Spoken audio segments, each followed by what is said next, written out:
ચાલો મિત્રો, જય દ્વારકાધીશ. કેમ છો બધા? મજામાં ને? જો હવે આજે છોકરાઓને એમ કહ્યું નાસ્તો કરવો છે, તો નાસ્તો કરવા માટે આપણે હે ને જેવો મનગમતું બચ્ચોને નાસ્તા મજા આવે ને એવું જ આપણે બનાવવું છે. તો એ કે આવું બનાવો, તો મેં કીધું ચાલો એવું બનાવીએ. કાંઈ પણ નાસ્તામાં ન સૂજે તો આવી રીતના નાસ્તો બનાવવાનો. જો 2 મરચી લઈ લીધી, અડધું ટમેટું, 1 બટેટું, આ 2 ડુંગળી અને આ પૌવા આપણે પલાળીને મૂકી દીધા હતા કલાક પહેલાં, એ પરલી ગયા છે. તો હવે એના માટે આપણે સામગ્રી તૈયાર કરીએ. તો આને પહેલાં આપણે સુધારી લઈએ. જો હવે આપણે છે ને મસાલો સુધારીને કમ્પ્લીટ થઈ ગયો. જો ટમેટા સુધારી લીધા, આટલી ડુંગળી સુધારી લીધી, મરચીની કટકી કરી લીધી છે, આટલું આદું અને આટલી હળદર, પછી 1 બટેટાની ખમણી કરી લીધી છે. આ બધું કમ્પ્લીટ કરી લીધું છે. અને હવે આપણે આ પૌવાને છે ને લોટ બાંધવાનો છે. હવે એમાં આપણે છે ને આટલો શેણાનો લોટ નાખવાનો છે. જો આટલો શેણાનો લોટ નાખવાનો, બરાબર. અને સ્વાદ પ્રમાણે નિમક નાખશું. આ પૌવાનો આપણે લોટ બાંધવાનો છે. હવે એમાં છે ને 1 ચમચી મીઠું નાખી દઈએ આપણે. 1 ચમચી જરાક માથે નાખી દઈએ અને થોડોક અમથો બેકિંગ પાવડર નાખી દઈએ. એટલે આપણે છે ને મસાલા બધું કમ્પ્લીટ થઈ ગયું છે. હવે આપણે એ લોટ બાંધી લઈએ. જો આપણે વઘાર માટે છે ને તેલ મૂકી દીધું છે અને ગેસની ફ્લેમ આપણે ચાલુ કરી દઈએ.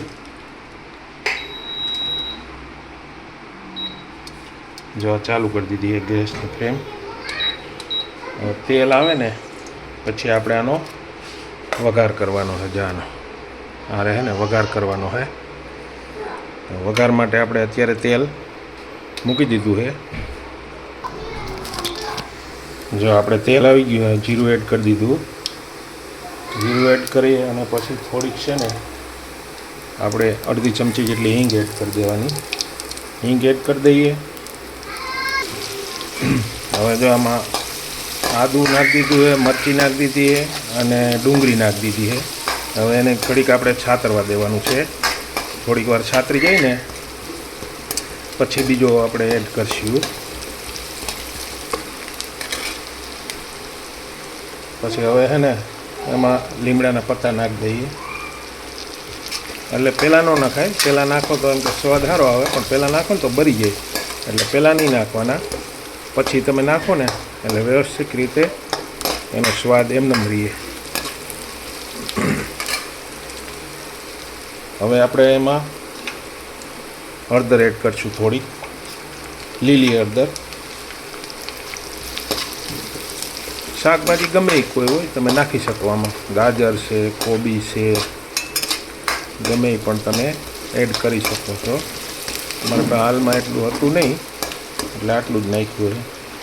હવે એમાં આપણે બટેટાની સીલી કરી હતી એ એડ કરી દઈએ. હવે આને ઘડીક છે ને આપણે સાતરવા દેવાનું. જો હવે આપણે છે ને એમાં ટમેટા એડ કરવાના છે. જો ટમેટા એડ કરી દીધા.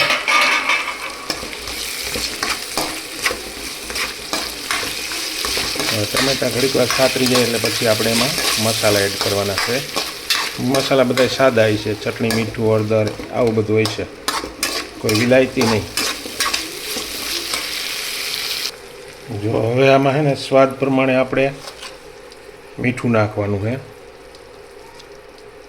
મીઠું નાખ્યું પછી અડધી ચમચી જેટલી હળદર નાખવાની. હળદર ઓમાં નાખી દઈએ એટલે આમાં ઓછી નાખવાની. અને થોડીક માથેથી હિંગ નાખી દઈએ. 1 ચમચી દાણા જીરું પાવડર નાખી દઈએ.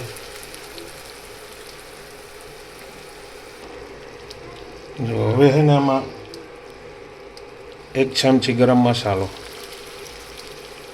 અને 1 ચમચી મરચું, લાલ મરચું જે હાથી સાપ આવે એ, રામદેવ આવે એ, તમે ગમે એ નાખી શકો, તમને અનુકૂળ આવે એ. તો એને આપણે છે ને હલાવી નાખીએ. આમ તો પૌવા કચોરી કહેવાય, પણ આપણે મસાલાથી આમ ભરપૂર જો આવી રીતના બનાવી અને આવી રીતના બનાવીએ છીએ.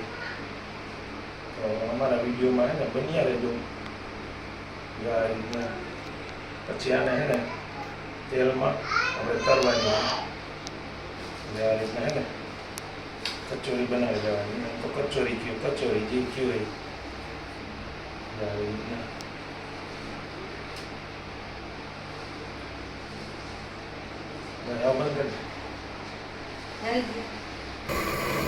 જો હવે આપણે હે ને પૌવા કચોરી તૈયાર છે. હવે એને આપણે હે ને તેલમાં તરવાની છે. તો આપણે હે ને તેલ આવી ગયું છે, નાખી દઈએ અને ટ્રાય કરી લઈએ. જો આમ બહુ દાજવા નહીં દેવાની, આમ ફેરવતા રહેવાનું એટલે પાકીને કમ્પ્લીટ થઈ જાય. જો આ રીતના હે ને ફેરવતા રહેવાનું, બહુ ઓલું નહીં કરવાનું, નકર થોડુંક નીચે હોય ને તો દાજી જાય એમ. પણ દાજવા નહીં દેવાનું, એ ધીમે ધીમે તાપે પકવવાનું.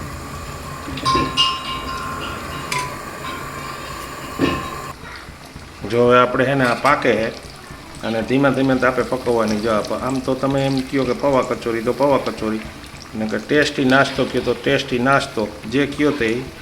પણ આવી રીતના બને છે. તમે પણ એકવાર ટ્રાય કરજો અને અમારા વિડીયોમાં બન્યા રહેજો. જ્યાં પાકે ને ત્યાં સુધી આપણે હલાવતા રહેવાનું આવી રીતના. અને આ પૌવા કચોરી કહેવામાં આવે. અને આવું તમે ક્યારેય બનાવ્યું નહીં હોય, પણ એકવાર બનાવીને ટ્રાય કરજો, મસ્ત બનશે એમ. અમે તો અઠવાડિયામાં 1-2 વખત બનાવીએ આવી રીતના. એમ કહે કે દાદા નાસ્તો કરવો છે તો જ આવી રીતના બનાવીએ. 2-3 વખત બનાવી લઈએ અઠવાડિયામાં. અને આને ધીમે તાપે પકવવાનું, એટલે હાઈ ક્લાસ પાક છે તમારે મસ્ત. જો હવે આપણે છે ને આ બને છે પૌવા કચોરી કયો કે નાસ્તો ટેસ્ટી કયો, જે જ્યાં પાકવા આવી છે. હવે પાકવા આવીને હવે આપણે એને કાઢી લઈએ, જોઈ લઈએ પહેલાં કેવું પાક્યું છે. જો આમાં એક જ ફૂલી છે, બાકી એકેય ફૂલી નથી, મસ્ત પાકી છે. જો હવે આને આપણે છે ને એક ડીશમાં કાઢી લઈએ.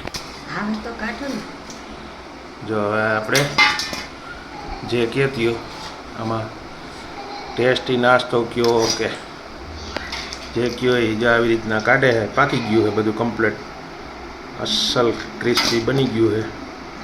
હવે એને કાઢી લઈએ, પછી આગળ કાર્યવાહી ચાલુ કરીએ. જો આ આપણી કેમ બનીને ક્રિસ્પી એમ જોઈ. હવે આને હે ને મસાલો ભરેલો અંદર, તમને એક આઈટમ કાપીને બતાવું મસ્ત એમ. તમે પણ એકવાર ટ્રાય કરજો કે કઈ રીતે બને એમ. જો હજી ધગે છે, બાકી અંદર જ આમાં મસાલો નાખે ને એકદમ ક્રિસ્પી બને છે. તમે પણ ટ્રાય કરજો. જો છે ને, અને ખાવાની છોકરાઓને બહુ મજા આવે એવું ટેસ્ટી બને છે. એટલે આજે થોડુંક ઓછું બનાવ્યું, નકર અઠવાડિયામાં આ કાથરોટ એક ભરીએ તો 2 દી હાલે, અને 8 દી સુધી આને કાંઈ થાય નહીં. તો આ હતી આપણી પૌવા કચોરી.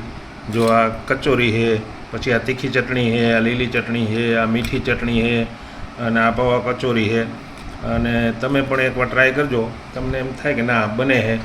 અમારે તો જો આ રીતે બની છે અને એકદમ ક્રિસ્પી.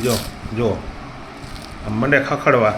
અને માલ ઉપર મસાલો પણ તમે જેવો બનાવો, બટેટાનો બનાવો બટેટાનો બનાવી શકો, તમને અનુકૂળ આવે ને એવો મસાલો તમે બનાવી શકો. અને વ્યવસ્થિત રીતે બને છે.